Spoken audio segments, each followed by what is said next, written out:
दोस्तों जय हिंद। स्वागत है आपका आपके अपने YouTube channel citizen judicial classes में। मैं एडवोकेट शाह फैजल एक बार फिर आपके लिए एक बहुत महत्वपूर्ण कानूनी जानकारी को लेकर आया हूं। सुप्रीम कोर्ट का भी हाल ही का निर्णय आया है नॉन बेलेबल वारंट को लेकर, वो डिस्कस करूंगा आपसे। आपने देखा होगा कोर्ट आमतौर पर unnecessary non bailable warrant issue कर देती है जबरदस्ती। क्यों अभी तक इस संदर्भ में कोई गाइडलाइन नहीं जारी करी गई थी न्यायालयों के लिए कि एनबीडब्ल्यू किस तरीके से इशू किए जाए। ठीक, तो सुप्रीम कोर्ट ने नॉन बेलेबल वारंट्स को लेकर एक गाइडलाइन जारी करी है, अभी हाल का निर्णय है 2024 का, वो आपके साथ डिस्कस करूंगा। चलिए शुरू करता हूं। देखिए वीडियो, मेरी वीडियो शुरू करने से पहले हमेशा की तरह आपसे अपील, मेरी वीडियो को लाइक और सब्सक्राइब कीजिएगा दोस्तों, धन्यवाद। शुरू करता हूं। देखिए वीडियो, देखिए आपने देखा होगा बहुत सी बार न्यायालय समन इशू करते हैं किसी एक्यूज को बुलाने के लिए, और समन्स पर भी वो व्यक्ति नहीं आता, एक्यूज न्यायालय में उपस्थित नहीं होता। फिर न्यायालय बेलेबल वारंट इशू करते हैं, बेलेबल वारंट पे भी एक्यूज नहीं आता, तब न्यायालय एनबीडब्ल्यू इशू करते हैं, नॉन बेलेबल वारंट इशू करते हैं। और जब नॉन बेलेबल वारंट इशू हो जाता है तो एक्यूज को पकड़कर न्यायालय के समक्ष प्रस्तुत किया जाता है।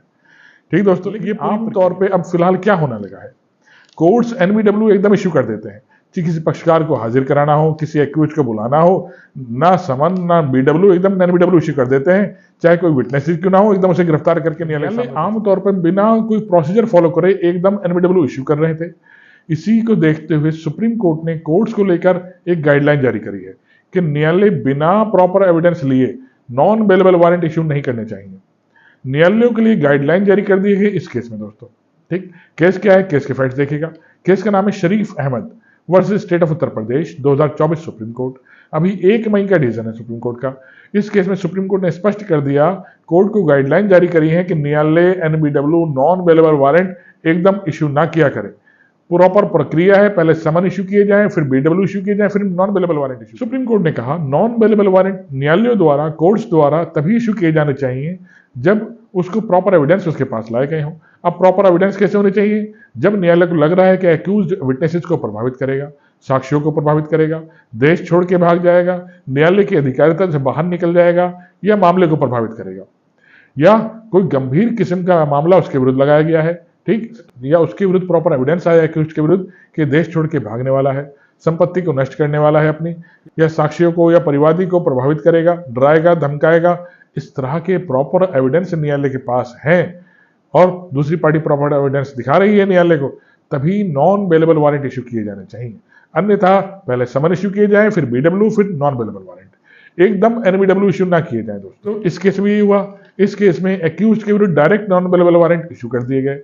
एक्यूज इसके अगेंस्ट में हाईकोर्ट जाता है, लेकिन हाईकोर्ट भी इसको नहीं सुनता।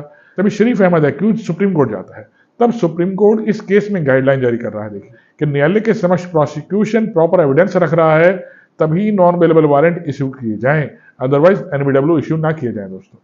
ठीक, करते हैं आपका कोई क्लाइंट है जिसके नॉन एनबीडब्ल्यू इशू हो रखे हैं, तो एनबीडब्ल्यू डायरेक्ट अगर मजिस्ट्रेट ने इशू करे हैं तो इस केस की रूलिंग आप उसके सामने लगा सकते हैं। सुप्रीम कोर्ट का केस है जो मैंने आपसे डिस्कस किया है, ये रूलिंग और ये केस दोनों बहुत इंपॉर्टेंट है आप लोगों के लिए।